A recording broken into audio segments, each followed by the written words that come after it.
Good morning, everybody. It's good. We've got a good crew on Zoom. We've got Brittany from India. We've got Nigel and Jeanette, and we've got the crew here. Those of you on Zoom, you're going to miss some little treat today, but I'll figure out how to get that to you. So here we are at Unity. Boy, this is a place to belong and to live together in a spiritual community. Thank you for coming, whether on Zoom or here in person. It's the place for you. And boy, now more than ever, we need to realize Unity is unapologetically inclusive. And I need to hear those words because there's other things going on now too. But in this place, you belong. You are welcome. I am going to pin myself and okay. Well, I enjoyed playing that song. Oh, good morning. I love the gathering where everyone comes in. I just love it. And it doesn't even matter. We Unitics, we know we might be a little late, but that's all right. So I just played the song by Al Jarreau. I played that last night. I was telling everybody that it just lifted my spirits. You guys, music. If you get in a funk, just get your favorite song on. I'm telling you. So. Well, today it is Groundhog's Day, and I got up early and I found out that there's 6 more weeks of winter. And then I looked, I don't know. I went to the Weather Channel, and I think we're going to be okay. There might be something coming along this month, another little cold spell, but that's okay.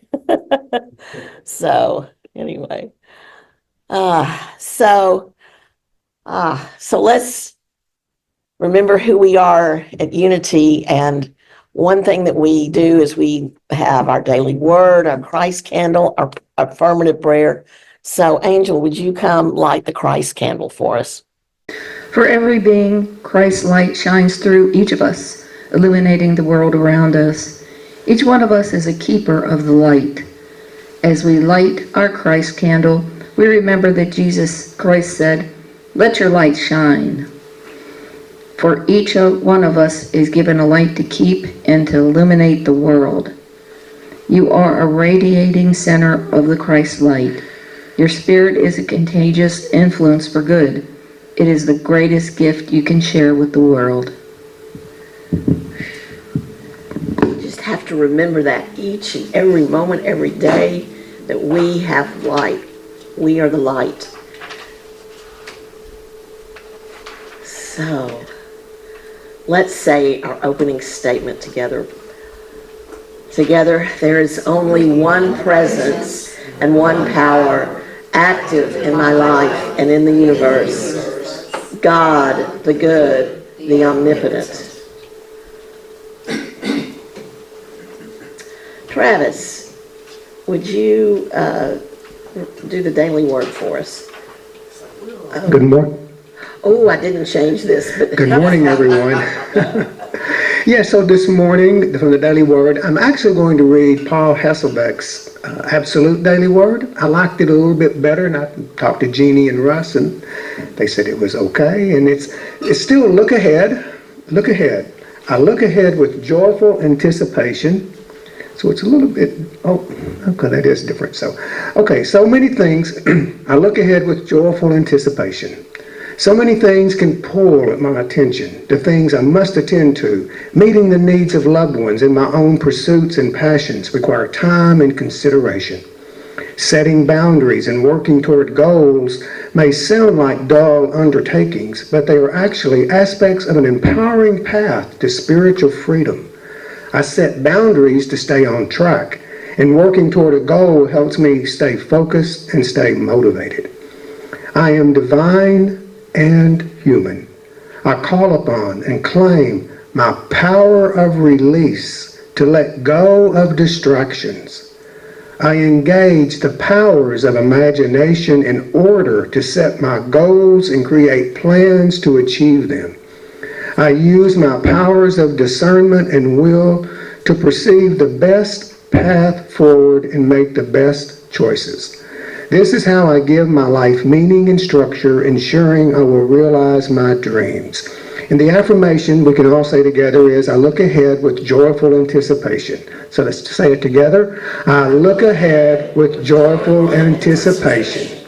And thank you, Angela, for forwarding me Paul's version of this so we could use it this morning. Yes, I appreciate it too. Looking ahead, you talked about the goals.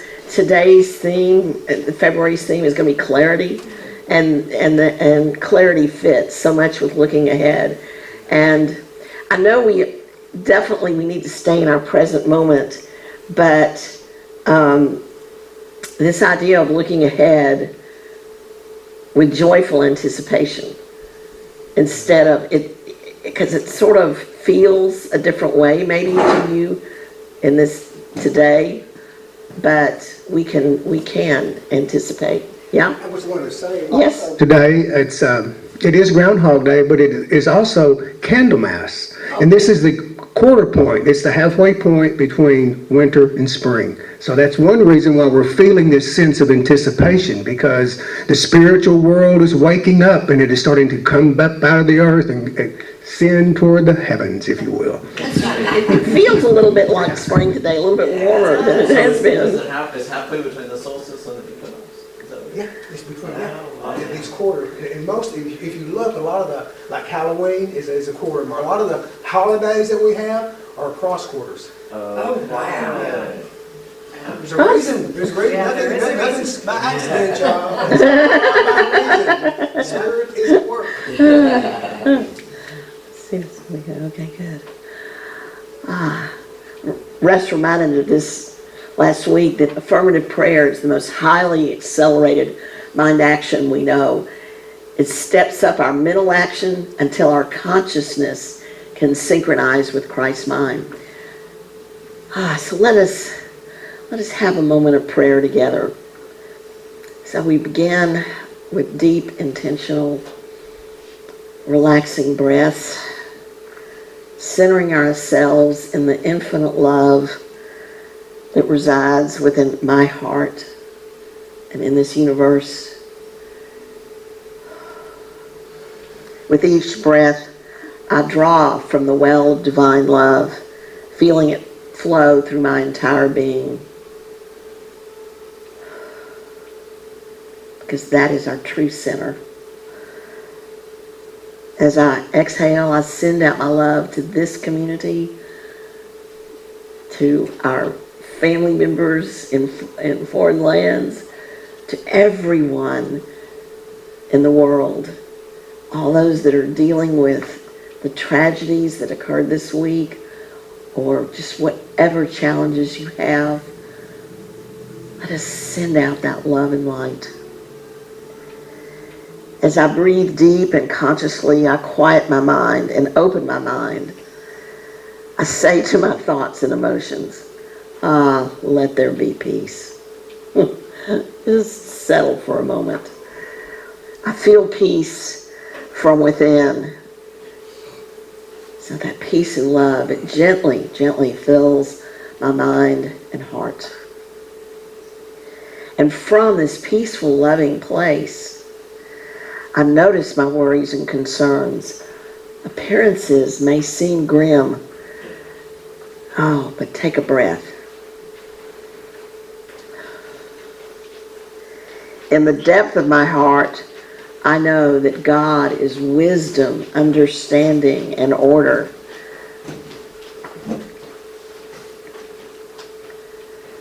I claim the powers of wisdom and understanding and order as I effectively deal with my relationships and life's challenges. Wisdom, understanding, order, your own divine power. Nothing can break me down when I allow my divine nature to build me up, knowing that in every moment that divine power strengthens me. Divine wisdom guides me. Divine love inspires me. So I am strengthened. I am guided. I am inspired. I do live a life of clarity, fulfilling a divine purpose. I appreciate the gathering this morning on Zoom and here in our family. I appreciate our unity teachings. I appreciate this beautiful day and all that I have to give. And so it is. Amen. On a clear day. You can see forever. And I have these photos. I went this fall. I was with my son at Twin Peaks. That's San Francisco. And the other picture is from my family's cabin on Petit Jean Mountain. And I've always adored that view because you can see forever the Arkansas River, and it just forever and ever. So on a clear day, today's kind of a clear day. But you know, I imagine every day can be a clear day somewhere. so at any rate, now I know. It's clear, it's a clear day. Let's say what? Your mind's clear, it's a clear day. Thank you. Okay, you just gave the talk. Okay. Well, I love a good Broadway song, and this was funny. I want to show you the lyrics to this song. Let's see. No? Yeah. So that is the title. Embracing the Flow, Finding Clarity. And here's the song. And I got to tell you, it comes from a movie, well, really a Broadway show, and then a movie that, remember Barbara Streisand made a lot of rom-coms for a while there? Yeah. And Jack Nicholson was even in this movie with her. It was, anyway, but on a clear day, rise and look around you, and you'll see who you are. On a clear day, how it will astound you that the glow of your being outshines every star. You'll feel part of every mountain, sea, and shore, oneness. You can hear from far and near a world you've never heard before. And on a clear day, on that clear day, you can see forever and evermore. And then it repeats on the other side. I didn't realize it was a repeat. But I thought, wow, those are great lyrics. I don't even have to tweak that. But I got to tell you, here's the plot of the show in the movie. This girl, Barbara Streisand, had ESP. And but she didn't have very much confidence in herself. But she knew that she could help people find lost objects and do weird things with her ESP. And then she wanted to quit smoking, and so she goes to a therapist, and he hypnotizes her, and he finds that she had an alter. She was reincarnated from some other woman in the past, and anyway, it goes on and on and on. So it was, I read the plot, I went, wow, and look at those lyrics. but at any rate, that's What was the name of the film? On a Clear Day, and that was the name of the musical. And Lerner was, I can't remember if he composed music or lyrics, but he was one of the people that did that. And anyway, it's just On a clear day. sorry, I kind of went down a rabbit hole there, but I love this song, and it really expresses a lot. Now this month, our theme is clarity. We did the power of thought in January, and now Becky has suggested this. And whenever Russ or Beverly has suggested a theme, I love playing with it. So clarity's been really interesting to play with. And now the way that Reverend Becky said the affirmation is, I see clarity in all things I think and say and do. And I changed it to I sense, because I went, how do we see clarity, really? But we're going to look at kind of both things, sensing and seeing clarity. So that's what we will be doing this month. My gosh, 1 month into 2025, just 1 month. It's February 2nd today. And we already have experienced events and communications that just are profoundly affecting our lives. We've had the tragedies, the fire, the crashes, and the changes in our government, everything, man. These events have collectively disrupted the flow of our daily lives, or they could. Now, if we're unitics, maybe they don't, but they do challenge, they do at least challenge our sense of stability and clarity. So even if you don't follow the news, you probably have sensed that things are shaking up a little bit.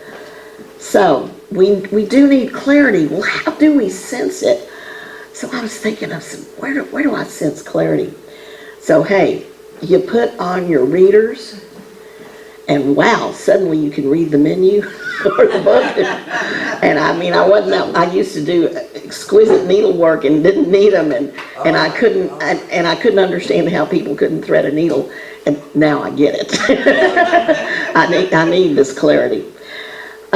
You look up at the star-filled sky. Now, it's beautiful, but then you get a telescope and you see clarity, more clarity. And in fact, we've sent telescopes into space and we're seeing unbelievable things with clarity. Well, it's like an image developing for a photographer on photographic paper. You know how that image slowly becomes clear. Have you done your own developing? Yeah. Well, how about this? A couple sits down to have a heartfelt conversation where they express their feelings and listen to each other without judgment. And suddenly they clarify their misconceptions. And that reminds me of my work in nonviolent communication. And, Travis, we've worked with people, and suddenly they just shift and things become clear as they explore feelings and needs. Or maybe you've been working on a problem and you just keep hitting obstacles, and you take a walk or a break or do something else, and then you have an aha moment and the solution becomes clear as a bell. But you had to get away from it to see it. So, okay, so that's kind of, does anyone else have a moment of clarity, something that you think of that it comes into your life? Yeah, Lorraine. Well, I don't know if it's clarity, but years ago I went back to New York to visit my family, and so there was a lot of arguing and stuff. Right. And I was able to step out of it. Ah. And that was so cool. I just saw all the chaos. And I stepped back and I was in my peace. Yes. I think that's, and you clearly saw, but without judgment. But you, Without judgment. Right. Yes. But you just, and that was being the witness and your Yes. seat of awareness. I'm going to be talking about that. Very good. Thank you. Travis. Well, what comes to mind for me is thinking about people in recovery. Okay. I've been involved in AA for a long, long time. And when people hit that bottom, when they've had that suffering and that pain in their life that drives them to that bottom, and then they reach out for help, and I've seen it, happen in my own life, and I've seen it in hundreds and thousands of other people. They have that moment of clarity. It's like, I'm an alcoholic. I can't drink like normal people. And you see the light turn on, and those are the ones that are able just to move forward, and they just leave it behind because they've had that moment Wow. of clarity. So That's a really good example. Thank you. Thank you both. Well, how do we see clarity? So, like they use, they measure the value of a diamond with clarity. What's the clarity? And then, of course, I've talked about the readers, but there's a way that, I wanted y'all to get a visual of clarity. And this is, as I talked about, the telescopes that are seeing the nebulae and all these different heavenly bodies that we couldn't even begin to see before. There's the developing picture. And then, flowing water, the clear mountain stream, or in a beautiful beach where the ocean is very clear at the bottom. Oh, I gotta be careful. And Charles Fillmore says, the human mind in its origin is like a clear stream flowing freely from a lofty mountain source until it flows out into the plane of experience. Then it meets the obstructions of doubt and fear, and then dams are built and its course is turned. And I can't read in many ways. Of course, it's turned in many ways, but it starts as a clear stream. And you talked about we've got a clear mind. So it's a clear day. Now, what happened? These are glitter jars, and we had this glitter jar in the kitchen in the old building, until we moved. And what it was, Christy and I have used this to teach children how to meditate. We would shake up the jar and let them watch the glitter settle. And it gave them something to focus on. And many adults use like a candle or something like that. So, I thought of this image, and as I thought about it, well, I have made you all snow globes, because I didn't make you glitter jars, but I made you snow globes, and so you can take one home, and be careful, because, all right, I made them, and see the bottom screws in, and so they might leak a little bit. You have to be careful. But, choose your snow globe. I even have stickers over here if you want to decorate the outside. But if you think about it, I've always been fascinated by snow globes. Angela was helping me set them out. I kind of overdid the glitter in some of them. But anyway, they're a lot of fun, and they're for Valentine's. But I think of that idea of, okay, here's the confusion and the chaos, even though it's pretty glitter, and it's a distraction, but then it does clear up. It does clear up. I'll never look at a snow globe ever again. Exactly. And I'm not that, wow. So, well, clearly we find clarity as we settle, as we practice prayer and meditation. That's very important. But how do we get clarity in all we think and say and do, as Reverend Becky had in the affirmation? What happens with the daily interactions and the actions that we take? Well, Lorraine really kind of segued in a little bit into this. Part of it is about perspective. And I asked Chris yesterday what he would have to say about clarity. What did you say about perspective and clarity, Chris? Well, the choice of where you're looking from is very important as to what clarity you see. Okay, all right. Bias and direction or so. Right, and we have to be careful of that. Right, so you want me to pass the... Well, I was going to, she was going. Okay. What is that?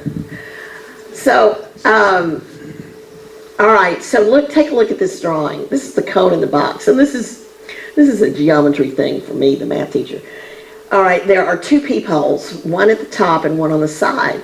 And from the top, when you look down at that cone, you're going to see a circle. But if you come in from the side, you're going to see a triangle. And you're going to be so convinced that you have the right idea, right? So perspective matters. And even we think we're really getting a clear view, but we really don't have the whole picture yet. And that brought me to yet another idea. And okay, this is, I hope this was going to be bigger to read, but I'll read it to you. So this is the ladder of inferences. So you start at the very bottom with data, observable data and experiences, something you see. And then you start selecting which data you want to use. Truly, we do that. We get a little more selective. And then you add meaning to that data, because this is what the mind does, little m mind. And you might be bringing in feelings and needs that are personal to you. And then you start making assumptions based on your meanings. And then you draw conclusions. And then you adopt beliefs about the world based on your assumptions and conclusions. And then from there, you take action. Or you talk to people and, you share things. Now, the sad thing is most people get in a loop where they from their beliefs, they start just selecting the data they want. They forget to go down to the observation, and to get that broad, to check out, is there another perspective? Do I need to find out more? But they start justifying themselves. Oh yeah, see, I read that study or that article, and I watched that news program. And we all do it. It doesn't matter what your orientation is. We do these things. So we've got to be careful. And observations are just at the core of nonviolent communication, and we call it OFNER, observations, feelings, needs, and requests. Now I'm not going to go into that more, but I'm always glad when something from another author integrates with what I know and experience to be true. And so with empathy and honesty, we say, like with empathy, oh, you heard something or you saw something. Did you feel this? Are you wanting this? Are you needing this? What would you like me to do? You end up with a request. And if you're being honest, I hear and see an observation. I feel I would like to have more peace in my life, to have more clarity, to be seen, those sorts of needs. And what would you and then you ask somebody, what would you be willing to do something? So that's the NVC model, and it really goes along with this. Now, another person that I looked into was Michael Singer from The Untethered Soul. You guys, I have been going back to classics like The Power of Now and The Untethered Soul, things that I read maybe 10 years ago or so, or longer. And you're a different person when you reread things, and it lands differently. And then you see it at a deeper truth level, especially people like Tolle and Michael Singer. And he says, as you grow spiritually, you will realize that your attempts to protect yourself from your problems actually create more problems. Oh my God. If you attempt to arrange people, places, and things so they don't disturb you, it will begin to feel like life is against you. Now, just think about that one. That really rings true to me. And I'm going to be talking about an incident that happened to me, and yep, it works that way, yeah. So Michael says, the thing is, so you're trying to clear out these obstacles, and you're trying to release a lot of things. I talked about this in the earlier talk about thought. We have things in our unconscious, our subconscious, that we're just not aware of right now. But they're triggers from the past, they're memories, past hurt, something, trauma, things that really, stick with us. And when your stuff gets hit, let go right then, because it will be harder later. It won't be easier if you explore it or play with it, hoping to take the edge off. Now, I think you have to look at things, like go deep, like in that ladder of inference, and look at those feelings and needs, but it is true, you risk getting caught up in a story. You really do. You must realize that when you get triggered or hit, there is something in you that needs to be released. And you, the one who notices the stuff coming up, are distinct from the one who's experiencing it. And this goes back to what Lorraine was talking about. She stepped back from her family, because my goodness, you could have gotten all embroiled in all of that, right? And then, but you decided to step back and watch. So you were noticing it, and you stay in the seat of awareness. What you were noticing, if you do this, what you were noticing will pass. If you don't let go, well, guess what? Shake up the snow globe. There's your thoughts, your feelings, they're swirling around. And they're tempting too, because, I get to stay in my story. I'm not going to release that. It's pretty, it's fun. But, so your consciousness will be pulled into this analytical process, and you won't be present. you will get involved in the shifting energies coming from your heart. You'll get lost in your stuff or lost in your story. You will lose your clarity for some time. And once you fall from your seat of relative clarity, you're under the mercy of that disturbed energy. Have y'all ever been there? You got disturbed. Friday, you're describing everything that I went through on Friday. Okay. So in the disturbance, you're going to try to fix things. Oh my God, I'm the biggest fixer in the world. You will try to fix things, but you don't have the clarity to really see what's going on. You just really want it to stop. So here's another thing that Michael says. Life creates situations that push you to your edges, all with the effect, see, this is really an opportunity, guys, to remove what is blocked inside of you. That which is blocked and buried within you forms a root of fear. Fear is caused by these blockages in the flow of your energy. And I have really been feeling a lot of anxiety and fear myself. I don't know about you guys, but and anytime that I can see myself tumbling down in past instances. So here we have this opportunity.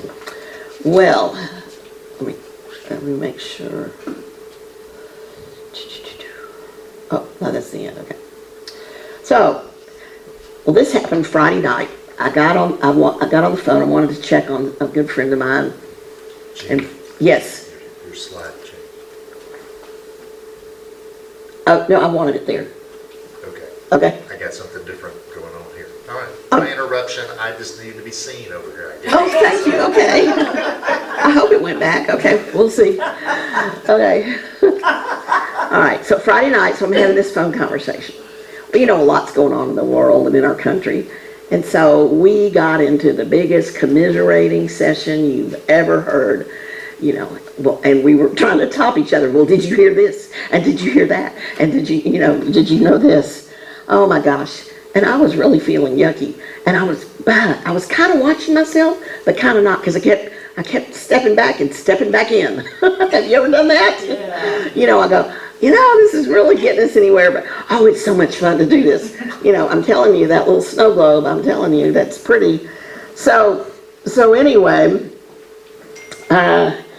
it's just important to note your seat of consciousness falls down to where this disturbance is happening, and the whole world looks different. So see, what we were doing is we were creating a dark and hopeless world with all that we were talking about. And I kind of would like to go back and have a redo on some of this.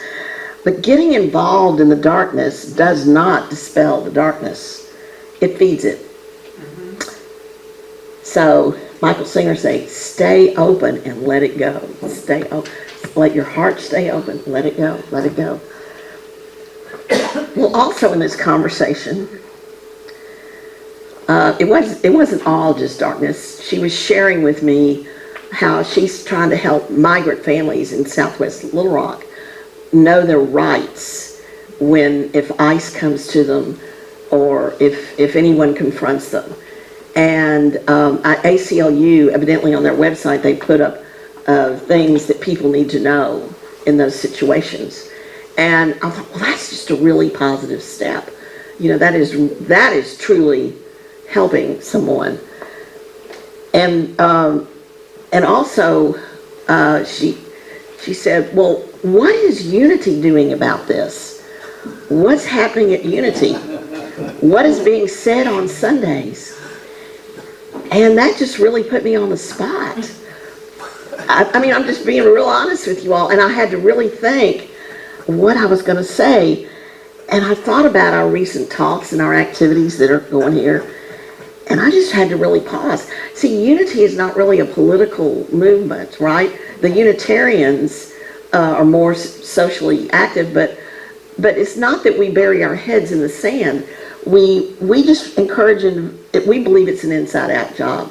We start with ourselves. That's what we that's our big thing. And unity encourages individuals to engage in practices that promote clarity, love, and understanding, which in turn can positively influence their actions and interactions in the world and maybe other things that are going on. Unity encourages followers to demonstrate spiritual beliefs through actions that reflect inclusivity, compassion, and a commitment to peace. And affirmative prayer is so important because in affirmative prayer, we see it. We see that world happening. We claim it, even though appearances are different. But it's tough, y'all. It is. And then I was just trying to say, yes, we've been talking about kindness and generosity and the power of thought and clarity. And I started doubting myself a little bit. I started saying, is this really contributing? But then toward the end of the conversation, she said, you are one of the most positive people I know. You've kind of lifted me as we've talked. And I go, okay, well, that was something. But I don't know, I would love to hear y'all's thoughts on this too, but that's where clarity is so important. See, I needed some clarity about what is it that we've been talking about? What is it that unity does do? What does it do for me? What can it do? So where do we find clarity in actions? Well, we need to be clear with our expectations from our friends and family and work. My son-in-law ran into some problems this week because nobody had been clear about what their expectations were. But he got criticized, but he said, well, I thought I understood you to want this. And so that clarity it comes up in all kinds of places. It comes up in the classroom all the time. Oh my Lord, I had to I am not a linear sequential person, and I had to really work hard at explaining things in the detail that the linear sequential people could want, and because I realized they had a need for that. They had a need for that crystal step-by-step clarity. Well, in the news that we are hearing, we need clarity about our rights, our laws, and actually what's happening. We get so much opinion these days, but Wonder, I really missed it. Can you be a little more clear about it? Can I be a little more clear? Affirmative prayer is. Affirmative prayer. Affirmative prayer. What we do here at Unity. Affirmative prayer, not formative. Affirmative. I like that, but where you're going with that. But Formative. it is formative because it is creating. That's so true. That's something that we should explore. You see, that might not have been an accident. I can't see myself informing God. I think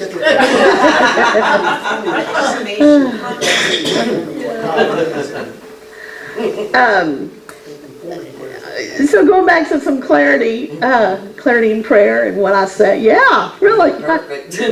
Yeah, because anytime y'all go on a ride with me in these talks, I've gone in a million directions and I've got to pull it together. But another place for clarity is your personal vision. So someone asked me a question. See, questions are a great place to start forming our clarity. But they asked me, they said something about, I believe that attunement and resonance is what we can contribute to the world and do. And I thought about her statement, but again, attunement and resonance. Well, if I told some of you all that, you go, what are you talking about? That sounds good words, but kind of vague. But I really thought about it, and then I said, well, from my work with NBC, I have noticed that resonance, where we connect with each other on a deep level, and embodiment practices where we get out of our heads and feel our wholeness in our body, mind, and spirit. When we do those practices, I've seen that people lack the vocabulary and neural pathways to do these practices in a sustainable way. It's just an observation.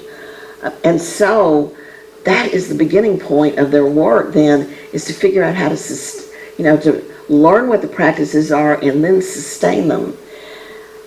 And then when they experience their own shifts or their moments of clarity, it motivates them to continue, because actually clarity is a basic human need. Well, I realize, my mission is to learn, practice, and even create opportunities for others to do the same.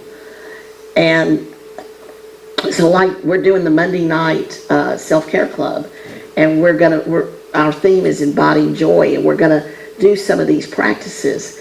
And of course, what we do here at Unity, and nonviolent communication, and I always do continuing education.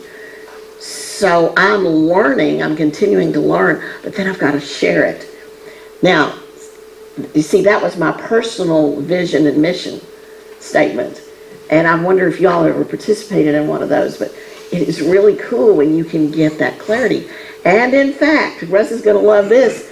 That's what we're going to be doing in March, is getting a clear mission and vision for our whole group. So, and he's talked to me for years about this. It's so true. If we know what that is, then everything we do contributes to mission and vision, and we know that. And I think we're going to be surprised for that March meeting, because I believe it's all been bubbling. I think we all have some ideas of what we want, but we're going to make it really clear and transparent to all of us, so clarity, those are some ways that it really impacts our lives.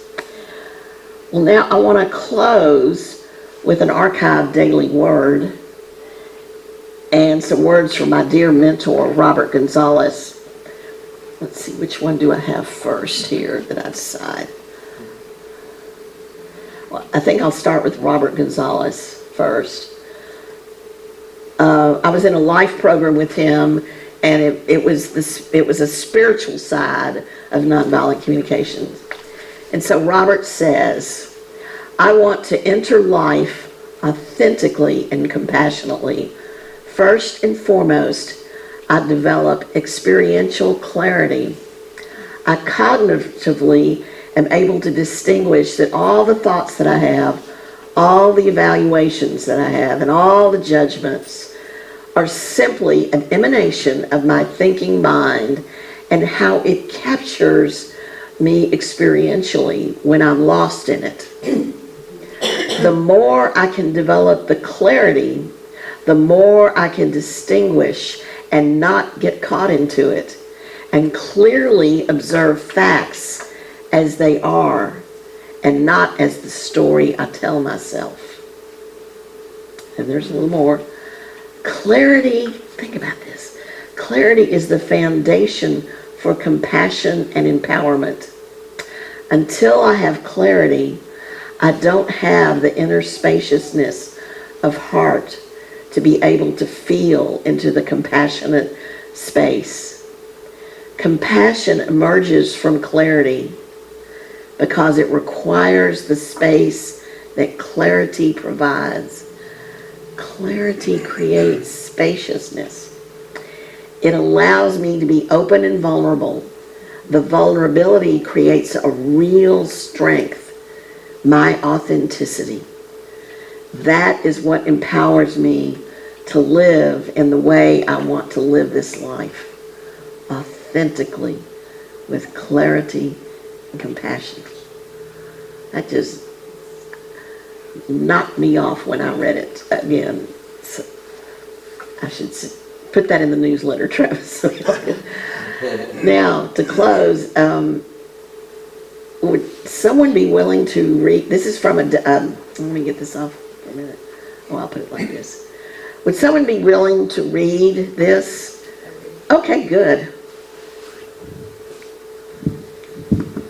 Clarity. My mind is an amazing part of my being. I practice connecting it ever more closely with the divine spirit within me through prayer. In doing so, my mind functions with increasingly clarity. Anything that brings me closer to an awareness to my Christ nature enhances my clarity. I can do simple things like sharing time with a loved one or encouraging someone on their spiritual journey. Giving of my time and talents develops clarity of mind and heart. Living in the present helps me see with greater understanding. If ever I feel confused or unsure, I remember to affirm, I think and speak and act with clarity.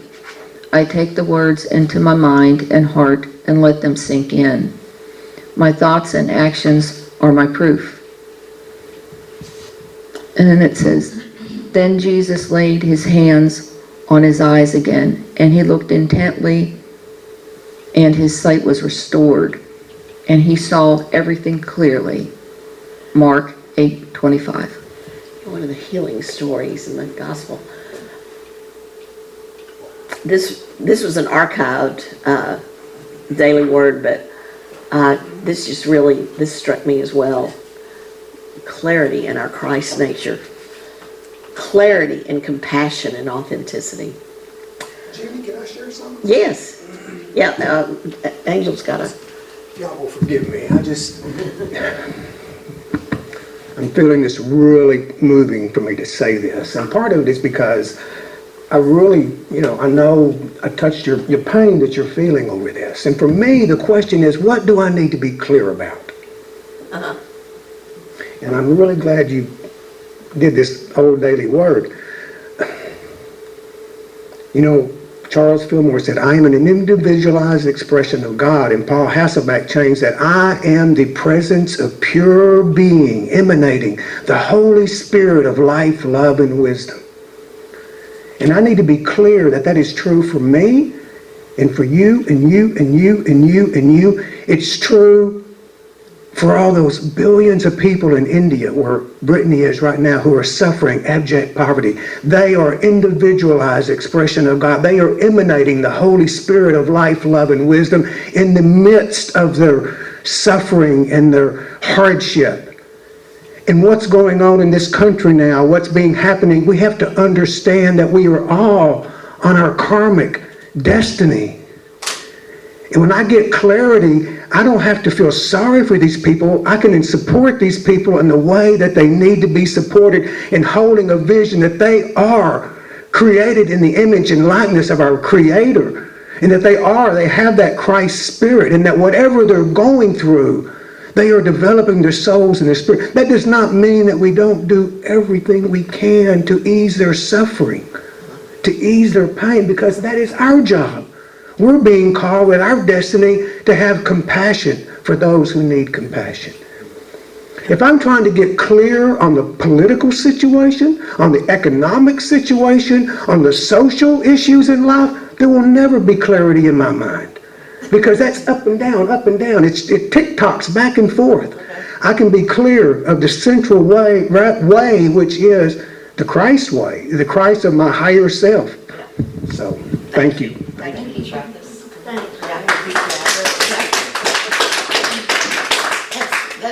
That's true. I apologize, Nope. I have to say that. Never apologize. No, I like that. Yeah, on a certain plane, it's just, Don't worry about we're just gonna go, World, there's no clarity. look, there it is. Shake it up, shake it up. Take this around. So let us have a moment of meditation now. That was, so clarity is not found through intellect, but experienced in stillness. Yeah. So for meditation.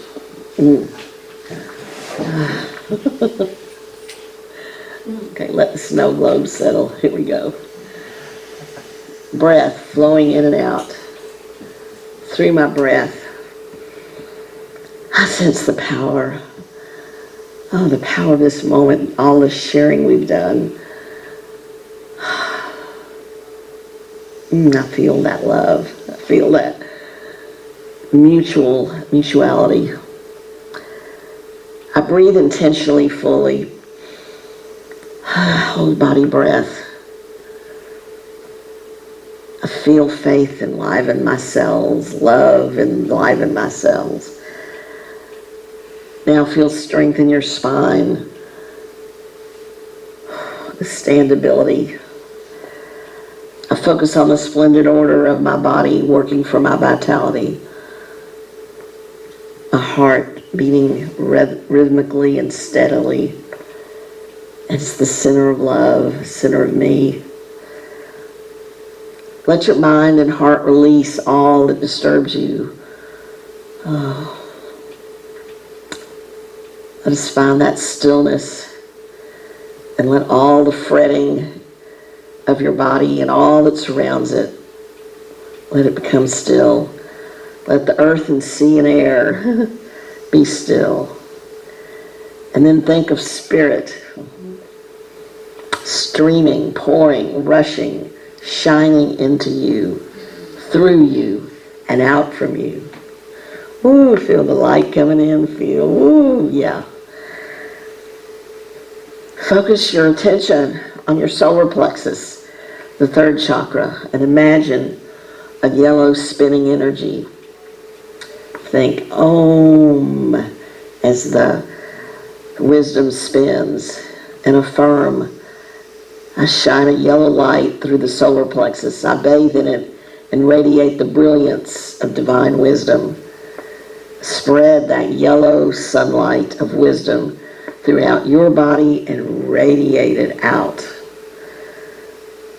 like sunlight streaming over the earth. I do not judge by appearances, but by right judgment. I do not rush to conclusions, but I discern the way to go. Everything I need to know is within me. I discern my deep inner sense of direction. We know. I trust my inner voice. I rest easy as centered in spiritual integrity. I activate this power of wisdom in my body, mind, and spirit. I live in harmony and peace and well-being. Now concentrate just behind the navel and activate the body center for order. So you've got the strength of our spine, the power of our third chakra, the order. The vibration of order runs on a continuum from rigid and taut to flexible and resilient. So, for a moment, tense your body. There's the tense. Now, let it go. Let it go. Feel the relaxation. Flex your spine. Feel the radiance of resilience and shine a green light throughout your body. So I adjust easily, sensing where to place my attention. I evolve. I am awakened to my ever-unfolding consciousness. By the power of order, I follow the clear path. I go through the open door and choose an orderly and resilient course of thought and action. I am the eye of the storm. I am the willow tree. Stable, centered, calm, balanced, rooted, secure, and sturdy, yet flexible and resilient and graceful. Imagine the willow tree. Imagine that grace and that strength. At my root, at my center, I allow the stress of systems in the outer world. I don't fight them, as if I can dismiss them and run away from them. But I spend time in my serene, still center, in the silence. I get clarity. Feel whatever vision, whatever picture of clarity Feel that within yourself. Go forward from that place. So let me play a little music just for the moment. Okay, anyone interested in serving? This morning was wonderful. People showed up and everybody was doing all kinds of good things. So I really appreciated all the help this morning and getting our tables and everything set up. And don't